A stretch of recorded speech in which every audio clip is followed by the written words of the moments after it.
Kwon had always felt like a ship without a port. Growing up in the orphanage, he was a handsome boy with a strong body, but he carried a quiet uncertainty inside him. He left at 18 with a heart full of hope and a head full of dreams, but the world was a difficult place. He struggled to find a stable job, his lack of confidence, a heavy anchor holding him back.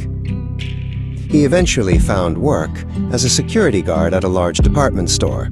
It wasn't the career he had envisioned, but it was a steady paycheck. It was there, amidst the bustling aisles and glittering displays, that he met Mercy. Her laughter was a melody that filled the quiet corners of his soul, and her kindness was a warmth he had never known. Life with Mercy was a new kind of happiness, and it grew even brighter when she told him they were going to have twins. He was overjoyed, but a new kind of fear settled in his heart. He wanted to give his children a better life, a stronger foundation than he had. He knew he had to find his biological parents. He had to know who he was, for them. He began his search in secret, poring over old records and making phone calls late into the night. It was a long and frustrating journey, but he was driven by the thought of Jaewon and Sora. He followed a faint trail of breadcrumbs that led him across continents, from South Korea to the small, wealthy nation of Luxembourg. He finally found them. He made the call, his heart pounding in his chest.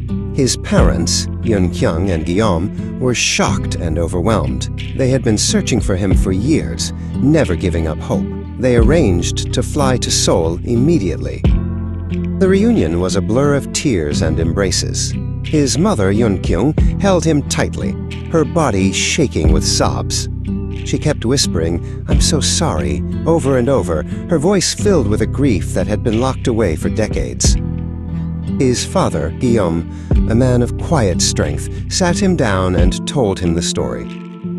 He was not lost, but stolen. He had been kidnapped as a baby during a party, a diversion orchestrated by his parents' cousins to seize their family's title and riches.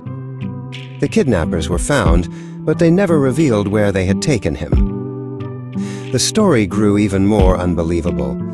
His father was part of the extended royal family of Luxembourg, and his mother was the daughter of a South Korean billionaire who owned 90% of the country's luxury ships and boats.